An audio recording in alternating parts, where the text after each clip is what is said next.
성령님에 대해서는 오늘도 여러분 성령님에 대한 이야기를 제가 잠깐 언급했는데 대예배 시간에 예수님이 말로 인자를 거역하는 것은 용서받을 수가 있답니다. 근데 말로 성령님을 거역하는 것은 용서받을 수가 없다 이렇게 말했어요. 저도 오랫동안 그게 고민이 되더라고요. 아니 예수님을 말로 거역하면은 그 인자를 거역하면 오히려 용서받을 수가 있는데 왜 성령님을 거역하면은 회방하는 죄가 되어가지고 이 시대나 오는 세대에도 용서받지는 못한다 이렇게 된 거예요. 그럼 여러분 생각할 때 무슨 차이가 있습니까? 도대체 무슨 차이죠? 예수님을 거역하는 것은 용서가 되고 성령님 이분을 거역하면은 용서받을 수 없는 죄를 짓게 된다. 그 무슨 차이죠? 한번 생각해 본 적 있습니까? 해봤는데 이상하더라고요. 이상하죠. 성령님하고 같은 분이신데. 그렇죠. 예, 우리 생각에 얼핏 보면은 아니 이분은 또 하나 이분은 근데 가만히 성경 전체를 통틀어 이래 그 뉘앙스를 이래 이제 저 같은 사람은 이제 이것이 메인이니까 계속 연구를 해보죠. 고민해보고. 해보니까 어떤 느낌이 한 가지 조금 그게 있느냐면 육을 입고 온 하나님이 바로 예수님이고 그 다음에 육이 보이지 않고 예수님이 부활승천하시고 보혜사 성령이 너에게 임하시면 너희가 더 유익될 것이다. 육이 있는 나보다는 육이 없는 성령님께서 유익하다. 자, 이렇게 해서 어쨌든 삼위일체의 하나님이 각자의 모습으로 이 땅에 오셔서 역사를 하시는 건데 왜 예수님은 그러면은 말로 거역하면은 용서를 받을 수 있다. 그러면 보통 사람들이 예수님과 성령님을 대할 때 그 무슨 차이가 있단 말인가 할 때는 예수님은 사실은요 육으로 이 땅에 왔다 할 때에 유대인들이 예수님을 믿을 수 없었던 이유 중에 한 가지는 어떻게 거룩하신 하나님이 이 더러운 육신을 입고 이 땅에 올 수가 있는가 이게 이해가 안 된 거예요. 왜냐 그 당시 때 인간들도 알고 있었어요. 인간의 육신은 죄된 인생이다. 그래서 신이 인간의 몸을 빌려온다라는 그 말 자체가 그들로서는 그 거룩한 것이 더러운 거룩에 담기는 것과 똑같아서 이해할 수가 없다는. 그런데 예수님이 의외로 말로 인자를 거역할 수도 있다. 그러니까 그는 용서받을 수 있다. 그러니까 어떤 면에서는 예수님이 지극히 우리의 그 어떤 외형적인 상식적인 선에서 그거를 약간 이렇게 다루어 준 것 같아요. 그러니까 상식적으로 그렇게 거룩함이 육을 입고 이 땅에 왔다 할 때 못 믿을 사람도 있을 수가 있다. 얼마든지 있을 수 있다. 근데 다른 거는 그거는 이해가 되지만 성령님을 말로 회방하는 것은 용서할 수가 없다. 그래서 사람들이 이게 성령을 회방한데 뭘까 할 때 제가 오늘 아나니아와 삽비라 이야기를 잠깐 들었죠. 아나니아와 삽비라가 그 밭을 팔아가지고 헌금을 했는데 이게 다냐? 그랬을 때 이게 답니다. 이랬다가 어떻게 된 겁니까? 완전히 그 혼이 떠나가고 말았죠. 그러니까 네가 지금 거짓말한 것은 사람에게 한 것이 아니고 누구에게 한 거라고요? 성령님을 속인 것이다. 그게 그래 무서운 죄인가? 그러니까 하나님 앞에서 거짓말이라는 것이 이렇게 무서운 건가? 하고 싶을 정도로 무서운 거예요. 우리가 아는 것처럼 그 사단은 그 닉네임이 뭡니까? 무엇의 앱이라고 했는데 사단이 거짓의 앱이라고 했는데 그러니까 하나님과 사단의 이 어떤 이미지가 확연하게 나누어지는 게 하나님은 거짓이 없으시다. 조금도 거짓이 없고 진실, 예면 예, 아니면 아니 딱 이렇게 정확한 분이신데 이 사단이라는 놈의 특징은 거짓이다. 그러면 그 아나니아와 삽비라가 어느 순간에 어디에 속해서 지금 무슨 짓을 했느냐면 사단에게 속해가지고 하나님을 어떻게 보면 속인 짓이 일어났죠. 이것이 이제 용서받지를 못했어요. 그래서 어떻게 보면은 성령님의 이야기를 할 때 우리가 여기 지금 세 번째로 나와 있지만 첫 번째는요. 성령님은 부르십니다라는 게 그 첫 번째였고요. 여기 보면 성령은 구원에 이르게 하기 위하여 죄인을 부르신다 이렇게 이야기했죠. 그러니까 성령의 역사는 복음을 전하는 역사다. 저는 그렇게 봐요. 성령이 너희에게 임하시면 너희가 권능을 받고 온 유대와 사마리아와 땅끝까지 이르러 내 증인이 된다라고 하신 것을 봤을 때 성령의 역사는 이 죄인들을 회개시켜서 예수 그리스도를 믿을 수 있는 삶을 살 수 있도록 우리를 부르신다. 그리고 성령님은 가르치신다. 요한복음 14장 26절에 성령님의 닉네임이 나오죠. 보혜사 곧 아버지께서 내 이름으로 보내실 성령, 그가 너희에게 모든 것을 가르치시고 내가 너희에게 말한 모든 것을 생각나게 하시리라. 그러니까 결국은 성경이 없었던 시대에도 그들이 성경을 알고 또 이 성경책을 쓰고 했던 모든 그 역사는 바로 성령의 역사였다라고 이야기를 할 수 있습니다. 성령님은 또한 특징이 거룩하다 그랬죠. 거룩하고 흠이 없으신 하나님께 죄로 부패해진 인간이 결코 가까이 갈 수가 없다. 그러니 거룩하신 성령님을 속인다라고 하는 것은 결코 있을 수가 없는 것 같아요. 그 앞에서는 정말 그 법궤를 잘못 건드린 웃사가 그 자리에서 즉사인 것처럼 성령을 속이는 것, 거짓되게 하는 것, 그 즉사한다. 이거를 어떻게 보면 아나니와 삽비라를 통해서 보여주는 것 같아요. 그래서 성령님은 거룩하십니다.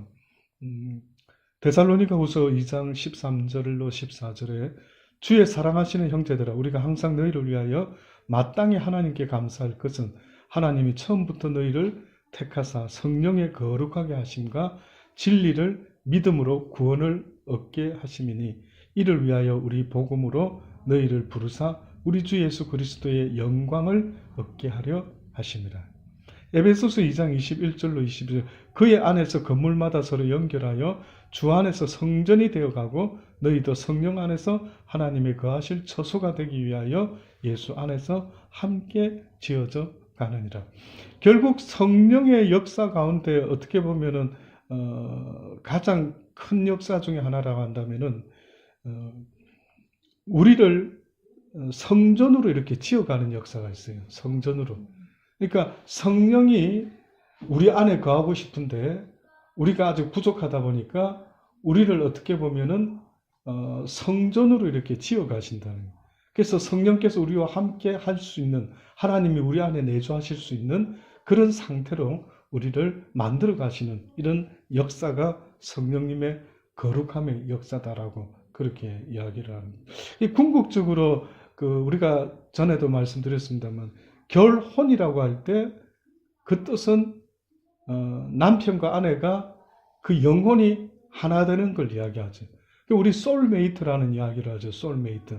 그래서 그 영과 영이 서로 하나가 되어 같은 생각을 가지고 함께 같은 마음으로 살아가는 삶. 이것이 어떻게 보면은 결혼 삶에 대한 정의다라고 말할 수가 있죠. 그러니까 하나님도 어떤 면에서는 우리와 결혼하고 싶으신 것 같아요. 하나님. 하와가 맨 처음에 지어지지 않았어요. 근데 하와를 지었을 때에 어떻게 보면은 결혼해서 살아가라고 하는 이미지가 아담과 하와한테 이렇게 있는 것 같은 느낌도 얼핏 들지만은 실제는 아담과 하와가 결혼해서 살아가라라고 하는 이미지보다는 하나님이 내가 아담과 함께 결혼해서 살아가겠다. 이게 더 많아요. 이게 더 세요. 이거를 갖다가 예수님과 비유할 때 예수님은 우리의 신랑 되시고 우리는 그분의 신부가 된다라고 이렇게까지 표현을 했던 것. 교회와 예수님에 대한 것. 이 두 비밀이 크도다. 이게 결혼의 비밀이다. 뭐 이렇게 말했을 때 그럼 이게 도대체 뭐지? 라고 싶은데 보니까 남자와 여자가 결혼해서 살아가는 것처럼 이건 하나의 그림자 같아요.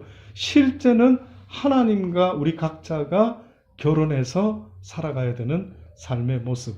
이걸 바로 성령님께서 우리를 거룩한 주의 성전이 우리와 함께 거할 수 있도록 우리를 거룩한 성전으로 지어 가신다. 이렇게 말씀합니다. 아마 날마다 우리가 사는 날 동안에 우리가 성령님과 결혼 생활을 잘할 수 있도록 늘 그렇게 준비되어서 그 다음에 결혼하는 그런 모습이지 않나. 온전한 결혼식은 성경에 말한 것처럼 우리가 휴거가 되면은 공중에서 주의 혼인 잔치가 있을 거라 이렇게 성경은 이야기를 하고 있죠. 그러니까 예수님이 이 땅에 와서 우리를 데리고 가셔가지고 처음으로 일어나는 파티가 있는데 그게 성경에 써 있는 걸 보니까 무슨 파티인가 보니까 결혼 파티예요. 결혼. 의미심장하지 않아요? 뭐 우리가 만나가지고 뭐 여러 파티, 생일 파티도 있고 축하 파티 여러 가지가 있을 수 있는데 왜 성경에서는 하필이면 우리가 공중에서 거룩한 정결한 신부로서 예수님을 맞이하는데 그 첫 번째 파티가 웨딩 파티가 됩니다. 웨딩 파티. 그 열처녀 비유 아셔요? 열처녀. 네. 성경에 아주 여러 비유 중에 상당히 우리가 읽으면서도 좀 이게 무슨 뜻일까 싶어하는 것 중에 하나가 열처녀 비유. 그 열처녀 비유가 성경에 있는데 그게 뭐냐면 어떤 5처녀는 깨어 있었고 5처녀는 그러지 못했다. 이제 이런 이야기가 그 내용이 나. 유대인들은 결혼할 때에 낮에 하는 게 아니고 밤에 해요. 우리는 밤이라는 시간을 갖다가 하루의 끝으로 생각하죠. 근데 유대인들은 하루의 시작으로 봐요. 네. 우리가 생각하는 거하고 좀 우리는 썬데이가 일주일의 마지막 날로 되잖아요. 근데 유대인들은 썬데이가 일주일의 시작이 돼요. 네. 첫 시작이 그래서 여러분 아시는 것처럼 썬데이가 달력에서 어디에 있습니까? 맨 앞에 있어요. 우리 생각은 먼데이가 맨 앞에 있어야 되는데 썬데이가 이렇게 쭉 해서 나와요. 그러니까 우리가 생각할 때는 밤중이 하루의 끝이다라고 봤는데 끝이 아니고 하루의 시작이 돼. 그래서 천지창조 이야기할 때도 한번 나중에 체크해 보세요. 다 만드시고 하루가 이제 해가 지고 하시니 보기에 좋았더라 라고 하는 것이 이제 하루의 끝이라는 표현보다 또 다른 날의 시작으로 이렇게 뉘앙스가 나와요. 그래서 이게 그러니까 하루의 끝으로 이렇게 표현이 되면 딱 좋은데 은근히 그런 게 아니라 새로운 날의 시작으로. 그래서 유대인들은 결혼할 때 낮에 하는 게 아니고 밤중에 이렇게. 저도 옛날에 왜 밤중에 결혼식을 하지? 그랬더랬죠. 근데 이제 그런 뭔가 좀 있는 것 같습니다. 그래서 그들이 이 저녁에 결혼식도 하고요. 그렇게 하루의 시작을 이야기를 하는 것 같아요. 그래서 저는 개인적으로 커피를 마시는 때가 있는데 혹시 여러분은 어때요? 어느 시간대에 커피를 만약 마신다면 여러분 어느 시간대에 커피를 마시고 싶으세요? 하루 중에 그런 생각 해보셨어요? 어느 시간대에? 아침이랑 식후. 아침 식후면 점심 식후, 저녁 식후, 아침 식후. 아침에는 보통 아침이랑 빵이랑 먹으니까 그리고 점심과 저녁 사이인 것 같아요. 사이쯤. 제가 왜 이걸 잠깐 여쭤봤느냐면 이제 저는 이거는 개인적인 그건데 제가 옛날에 그 신학교 다닐 때 웨슬리 신학교 캔틴에서 저희 사모가 이제 일을 했었어요. 그 캔틴 이제 아르바이트 겸 우리가 운영을 했죠. 캔틴을 한번 그때 그 전에 할머니가 다 먹은 거 아니에요?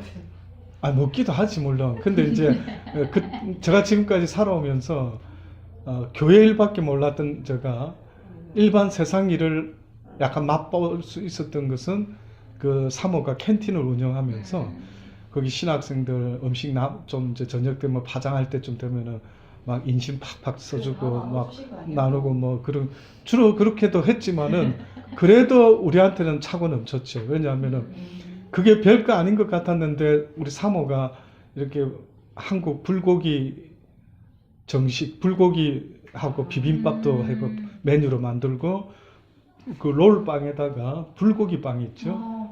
불고기 빵도 야채 넣고 해가지고 만들어서 했고 막 이랬는데 이 호주 사람들이 나중에 우리 이 한국 음식에 인이 배겨가지고요. 이제는 런치 박스를 안 사오고 와서 사 먹는 거예요. 배가 터지고 맛있으니까. 그러니까 칩스랑 또 생선 우리식으로 튀겨가지고 어. 옷 입혀가지고 딱 이러니까 몇 가지 없었는데 불고기 빵에 불고기 정식에 그때 불고기에 야채 샐러드 좀 주고 밥하고 이렇게도 하고 뭐 이러니까 사람들이 먹어보더니만 그 다음부터 막 줄을 섰어요. 그래가지고 방학 때는 일을 안 하는데도 불구하고 학교 다닐 때 아르바이트를 하는데 딴 데 어디 가서 어설프게 청소하고 하는 것보다 훨씬 나은 거예요. 그러니까 우리 온 가족이 저는 신학교 다닐 때 와서 저는 공부하러 올라가고 사모는 아침에 이제 점심 장사 준비를 좀 하고 애들은 거기서 같이 이렇게 학생들이 좀 데리고 놀기도 하고 뭐 이러면서 애를 키웠던 것 같아요.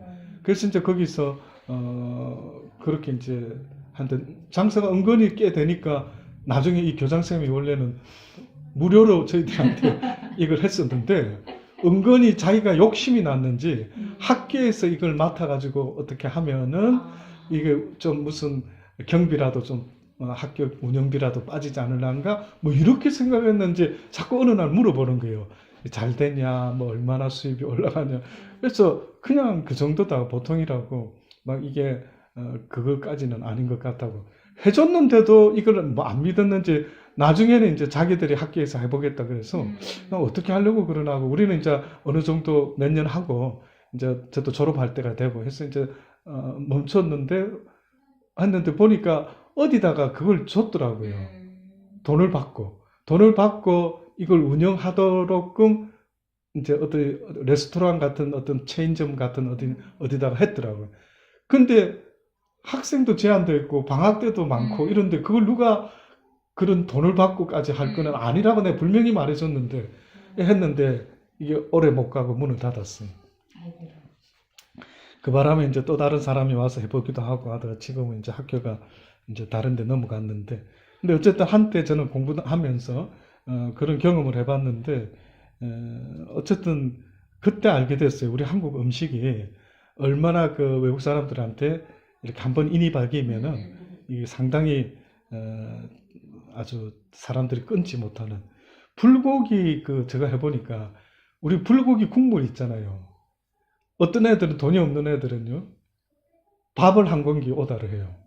그러면서 밥 한 공기를 얼마 안 했거든요. 그때 50센트인가 뭐 1불도 채 안 한 이렇게 줬는데 거기다 국물만 좀 달라는 거죠. 국물만 조금만. 그러면 그거를 우리가 생각하는 이상으로 맛있게 먹어요. 와, 저게 저래 맛있네. 그러니까 딴 게 있어도 그걸 안 먹고 밥에다 국물. 또 무용하는 애들은 밥에다가 국물에 때로는 그 식초를 좀 넣어요. 간장하고 식초. 그럼 그걸 또 이렇게 해서 그 신데도 그 몸에 그걸 위해서 그걸 또 먹는. 하여튼 여러 좀 경험을 했던 것 같아요. 성령님은 거룩하십니다라고 하는 말씀했죠. 네 번째가 성령님은 인도하십니다. 뭐 이건 어떤 인도함을 받는다는 것은 정말 행복한 일이다. 인생은 만경창파에 항해하면서 수많은 외적인 문제와 고난을 당하고 있다. 성령님은 하나님의 자녀들을 은혜와 진리와 하늘나라로 인도하시기 위해서. 그래서 성령님은 어떻게 보면 우리 가이드다 이거죠. 가이드. 근데 지금 혹시 살아가면서 내가 혼자 어디 길을 가고 무슨 인생을 살아가고 뭘 결정하고 하는데 내 옆에 가이드가 있다라는 걸 의식합니까? 의식이 잘 안 되죠. 어떻게 보면. 참 이게 힘든 거예요. 눈에 보이면 의식할 텐데 눈에 잘 안 보이는 성령님이다 보니까 이게 의식이 잘 안 되는 거예요. 만약에 호주에서 내가 가이드랑 딱 처음부터 붙어가지고 여기서 한 달간 뭐 일주일간 보낸다. 그럼 저는 이제 궁금하고 모르면 어떻게 해요? 가이드한테 물어보죠.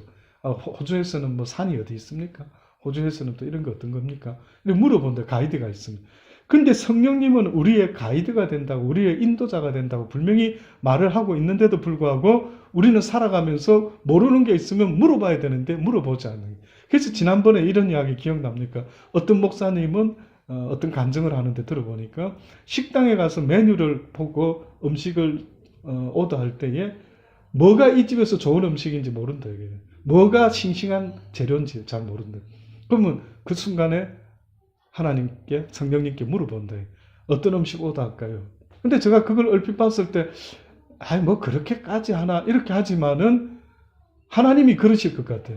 네가 나한테 물어봤었으면 내가 생각을 줄 텐데, 네가 나한테 물어보지 않지 않았느냐. 이런 것이 우리가 신앙생활을 할 때에 그 하나님을 의식하는 이 자세가 필요한데, 그죠? 이걸 잘 못하는 것 같아요. 읽어봅시다. 보면은 갈라디아 5장 18절 너희가 만일 성령의 인도하시는 바가 되면 율법 아래 있지 아니하리라. 무릇 하나님의 영으로 인도함을 받는 그들은 곧 하나님의 아들이라. 그러니까 우리가 하나님의 인도하심을 따르고 쫓을 수 없으면은 우리는 하나님의 아들도 딸도 아니다라는 것을 이야기합니다. 다섯째, 성령님은 기도를 도와주십니다. 제8주 공과에서 배우겠지만 기도는 하나님과 사람이 대화하는 일이므로 신기한 능력이 있다.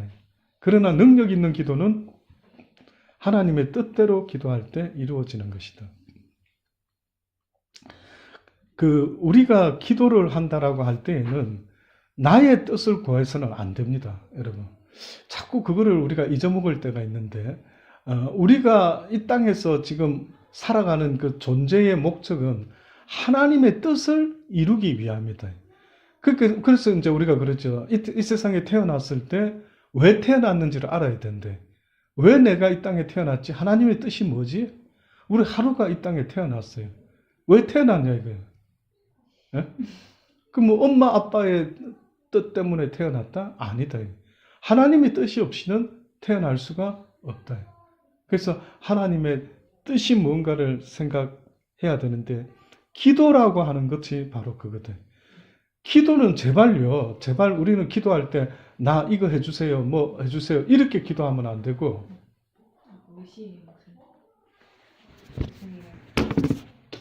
기도할 때에 기도할 때에 내 뜻을 기도하면 안 된다 이거예요. 오히려 나를 향하신 하나님의 뜻이 무엇입니까? 그 뜻이 이루어지기를 원합니다. 이것이 정상이다. 엄마가 우리 하루를 이제 키우고 있잖아요. 그러면은 엄마가 갖고 있는 기준이 있어요. 그렇죠? 엄마마다 가지고 있는 기준이 있어요. 나는 내 딸을 이렇게 키우리라. 있어요, 없어요? 없습니까? 있어요. 혹시 그냥 마구잡이로 그냥 막 그냥 키우다 보면 뭐가 되겠지. 그렇게 키웁니까? 아니죠. 분명히 뜻이 있죠. 뜻이 있습니다. 그럼 보세요. 부모마다 자식이 생기면은 뜻을 품죠. 내 딸은 모든 사람을 기쁘게 해줄 수 있는 그런 어떤 음악가로 키워봐야 되겠다. 이 목소리를 만약에 뜻을 뒀어요. 그러면 뜻을 뒀으면은 우리 하루를 키워나갈 때에 엄마가 그 뜻에 맞도록 어떻게 해요? 모든 거를 포커스를 거기다 두죠. 그래서 하루야 너무 짜운 거, 너무 매운 거, 목이 안 좋다. 그런 거 먹지 말고 목소리에 도움이 안 되니까 계란 매일 아침 하나씩 깨먹고 노란 차에 뭐 이러면서 목에 좋을 수 있는 거를 계속해서 권면하고 도와줘서 우리 하루가 깨꼬리 같은 목소리가 나오도록 이렇게 엄마가 키워나갈 거 아닙니까? 자기도 지금 뭐 알고 그러는지 깨꼬리라니까 좋아서 그러는지. 자, 그런데 그것처럼 하나님이 우리를 이 땅에 보냈을 때 뜻이 있을 거 아니에요. 하루는 알 거예요. 만약에 하루야 엄마 생각은 나는 네가 이런 멋진 딸이 돼줬으면 좋겠다. 깨꼬리 같은 목소리로 많은 사람을 기쁘게 해줬으면 좋겠다. 이렇게 이제 이야기를 할 거 아닙니까? 그러니까 그렇게 키워나갈 수 있는 것처럼 하나님도 우리를 지으셔서 이 땅에 보내셨을 때는 그분의 뜻이 있다라는 걸 성경이 말하는 거죠. 그래서 그 뜻을 우리가 아는 시간이 뭐냐면 기도하는 시간. 그래서 오히려 기도하는 시간에 하나님의 뜻을 알게 되고 또 기도하는 시간에 이제는 내 뜻이 이루어지지 말게 하시고 하나님의 뜻이 이루어지기 원합니다. 가장 그 뜻 이야기 할 때 제가 옛날에 한번 어느 목사님의 부흥회 때 한번 들은 이야기인데 굉장히 그게 일리가 있더라고요. 어떤 일리가 있냐면 자기가 이 시드니로 올 때에 비행기를 타고 여기까지 왔는데 비행기를 자기가 타고 운전 경력이 아무리 유창해도 자기는 비행기를 운전하겠다라고 하지 않는다 이거. 비행기는 기장이 운전하는 거지 내가 하는 게 아니다. 이와 마찬가지로 내 인생의 모든 걸 운행하시는 분은 하나님이시다라는 이야기를 하는 겁니다. 일곱 번째가 여섯 번째가 성령님은 열매를 맺게 하여 준다. 이게 있습니다. 열매. 성경은 진짜 어떻게 보면은 우리의 인생의 열매를 좀 보여라 하는 게 거의 대부분입니다. 포도나무는 열매를 맺어야 하듯이 하나님의 자녀가 된 사람은 하나님이 기뻐하시는 열매를 맺어야 합니다. 이것은 성도의 의무요 본분이다. 나무는 열매를 보아 알 수 있듯이 성도는 행실을 보아 하나님의 자녀임을 분별하게 된다. 그러나 사람의 행실을 자기의 힘으로 하나님의 자녀답게 고쳐나갈 수 있을까요? 이 불가능한 일을 성령님이 우리에게서 가능하게 하여 주신다. 그러니까 내 힘으로 내 스스로 내가 좋은 열매를 맺고 살아가야지라고 생각할 수도 있겠지만 그게 된다 안 된다, 가능하다 안 하다, 거의 어렵다. 안 그랬으면 이랬겠죠. 제자들을 갖다가 예수님이 잘 가르쳐 가지고 자 나가서 복음을 전하거라 라고 이렇게 이야기했겠죠. 근데 성경에 보면 뭐라고 해놨어요? 예루살렘을 떠나지 말고 무엇이 올 때까지 기다리라 했죠. 성령이 너희들에게 임할 때까지 너희가 기다리고 있으라. 그래서 성령이 오면 그때서야 권능을 받고 온 유대와 사마리아와 땅끝까지 이르러 주의 증인이 되게 될 것이다 라고 한 것 보니까요, 성령님의 그 역사 없이는 복음을 전하는 것도 불가능하다. 마찬가지로 성령님의 역사 없이는 우리가 그리스도인으로서의 삶의 열매를 맺어갈 수 없게 된다라고 하는 것을 우리가 인식해야 됩니다. 그래서 날마다 그 성령님의 도움 없이 내가 살아가는 것은 어떻게 보면 굉장히 교만한 어떤 그 모습이 됩니다. 그래서 어떤 일을 할 때마다 주의 성령께 도움을 청하는 것, 도움을 구하는 것, 이게 상당히 중요하다라는 것을 잊지 마셔야 됩니다. 읽어봅시다가 있습니다. 예, 한번 우리 하루만 한번 읽어주세요. 갈라디아서 5장 19절에서 24절 말씀. 육체의 일은 현저하니 곧 음행과 더러운 것과 호색과 우상숭배와 술수와 원수를 맺는 것과 분쟁과 시기와 분냄과 당짓는 것과 불리함과 이단과 투기와 술취함과 방탕함과 또 그와 같은 것들이라. 전에 너희에게 경계한 것 같이 경계하노니 이런 일을 하는 자들은 하나님의 나라를 유업으로 받지 못할 것이요 오직 성령의 열매는 사랑과 희락과 화평과 오래 참음과 자비와 양성과 충성과 온유와 절제니 이 같은 것을 금지할 법이 없느니라. 그리스도 예수의 사람들은 육체와 함께 그 정과 욕심을 십자가에 못 박았느니라. 네, 육체의 일은 현저하다 그랬어요. 이렇게 표가 안 나려고 해도 표가 안 날 수가 없는 육체의 일은 현저한데 곧 음행과 더러운 것과 호색과 우상숭배, 술수, 원수 맺는 것, 분쟁, 시기, 분냄과 당짓는 것, 불리함, 이단, 투기와 술취함, 방탕, 또 그와 같은 것이라. 그러니까 육체라고 하는 것은 우리가 아담과 하와가 범죄하고 나서 우리 육체의 법을 누가 지게 됐냐면 사단이가 지게 됐어요. 그 중에 한 표현이 어떤 표현이 있느냐면 하나님이 그 아담한테 벌을 내렸죠. 땀을 흘려야 먹고 살 것이다. 그래서 하와한테 벌을 내렸죠. 너는 해산의 수고와 잉태의 수고와 해산의 고통이 더하게 될 것이다. 뱀한테는 뭐라 했습니까? 뱀한테는 평생 땅에 기고 배로 땅을 기어다니게 될 것이고 흙을 먹고 살게 될 것이다. 원래 뱀이 먹는 게 흙입니까? 뱀은 개구리야. 그렇지. 뱀은 주로 개구리 먹죠. 맞아요. 개구리 같은 거. 뱀이 그런 거 뭐 잡아먹지 무슨 흙을 먹고 사는 존재가 아니죠. 근데 아담이 하나님께 벌 받을 때에 땀을 흘리고 먹고 산다라고 했지만은 그것만 있었던 게 아니고 이 말씀도 있었죠. 너는 흙이니 흙으로 돌아가라. 그러니까 뱀이 벌 받은 게 뜻밖에도 어떤 벌이냐면은 흙으로 지음을 받은 아담을 갖다가 주관할 수 있는 그런 어떤 퍼미션을 내려가고 허락을 맡은 것 같아요. 네. 그래서 어떻게 보면은 우리 육신의 법을 지고 있는 자가 있다면은 누구냐 하면은 바로 사단이다 볼 수가 있어요. 그러니까 여러분의 육체를 다스리는 자가 있다라는 거예요. 죄짓고 나서부터는. 그러니까 죄짓고 나서 우리 인간은 아담의 후손인 우리는요, 내 의지대로 살아갈 수가 없게끔 되고 말한 거예요. 그러니까 여러분이 아무리 의지가 좋은 게 있어도 여러분을 실질적으로 지금 주관하고 있는 육체의 법이 있는데, 바울은 그걸 그렇게 말했죠. 오라 나는 공고한 자라 누가 이 사망의 법에서 나를 해방시켜 줄 수가 있을까? 바울은 자기 육신에 또 다른 법이 있는 걸 보았는데 그것이 사망의 법칙이 하나 있다. 그러니까 이 사망의 법칙이라는 것은 이렇게 하면은 죽는데, 근데 그 짓을 하고 있는 법칙이 내 육신의 법에 있다 하는 걸 봤어요.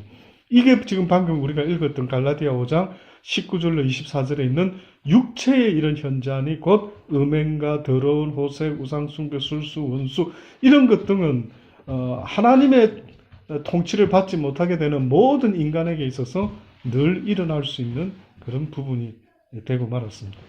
에베소서 5장 8절로 9절 한번 읽어주십시오.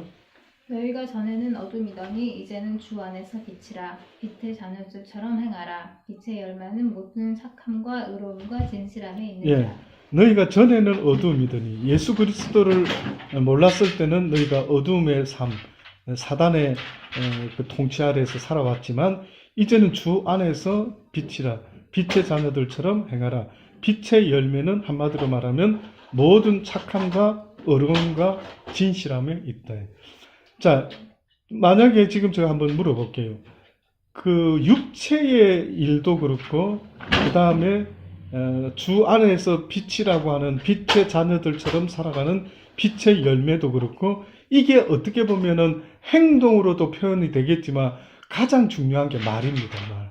오늘도 말로 이야기를 했지만 보세요. 만약에 여기 호색, 우상숭배, 술수, 원수 맺는 것, 불리함, 술 취함, 경계 모든 이런 것, 그 다음에 사랑의 열매는 희락과 화평, 오래 참은 양성, 충성, 온유, 절제, 이 같은 법이 금지할 법이 없다. 이게 나타난다 이거죠.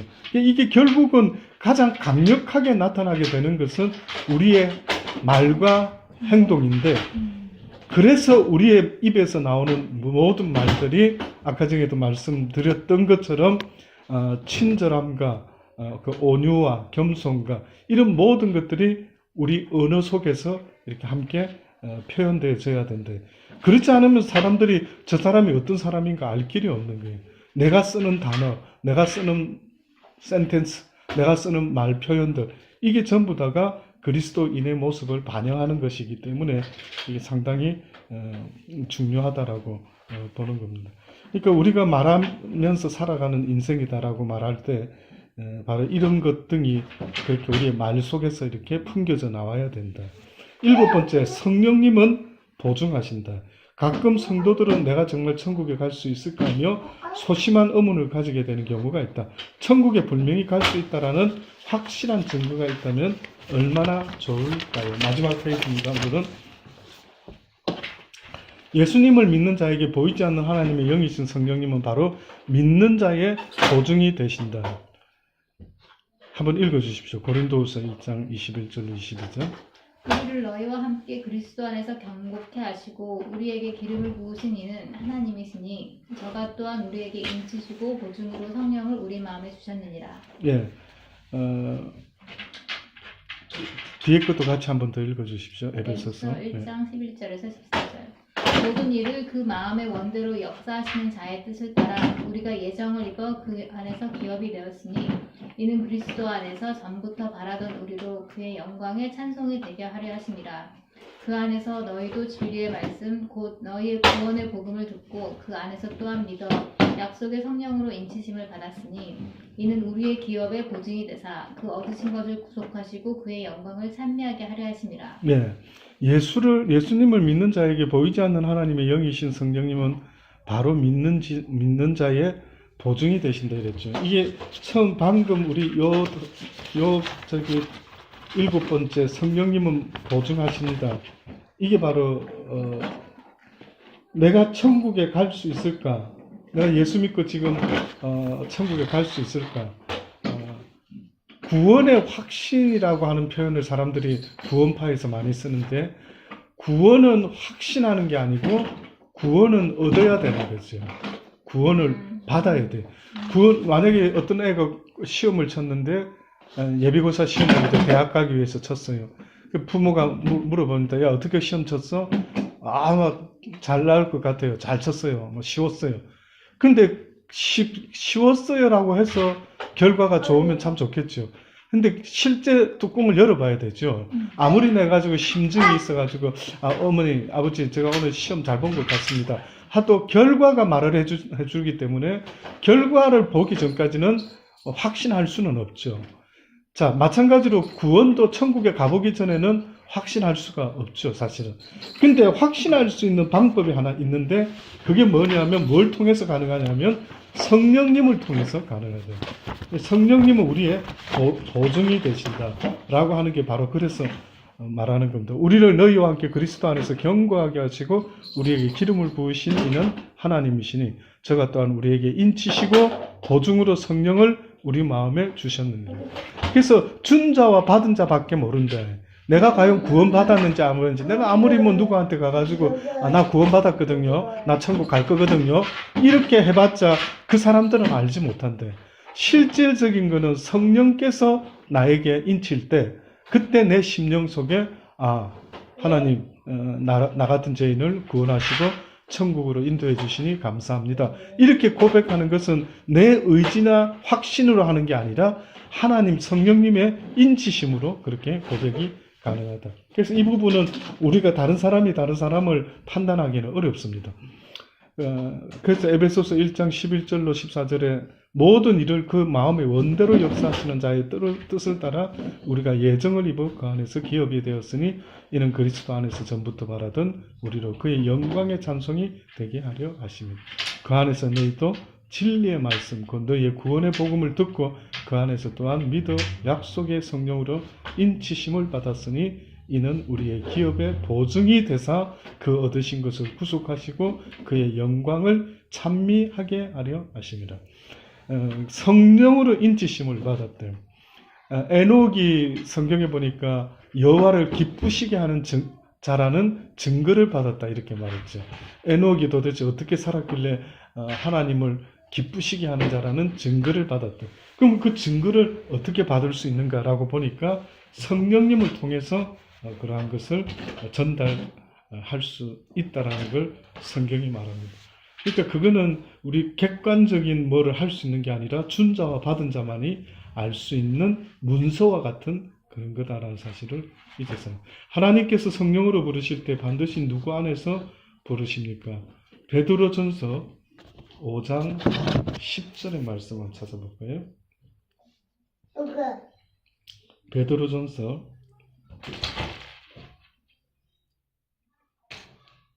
5장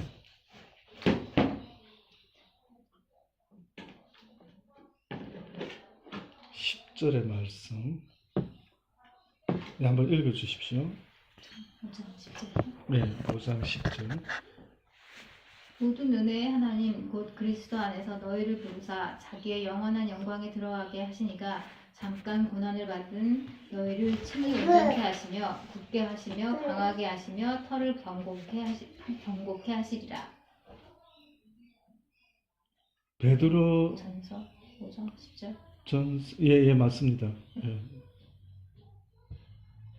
베드로전서 그리스도 안에서. 예, 맞습니다.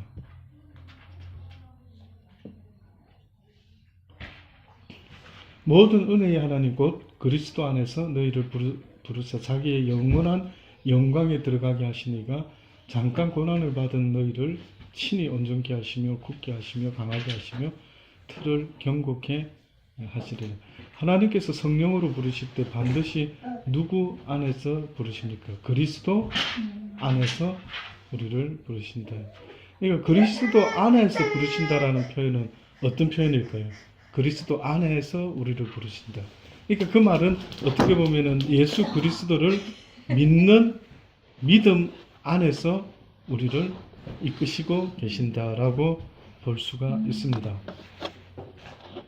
아버지께서 예수 이름으로 주시는 보혜사는 어떤 분? 요한복음 14장 16절 17절 한번 찾아보십시다. 요한복음 14장 내 이름으로 가신 16절. 예.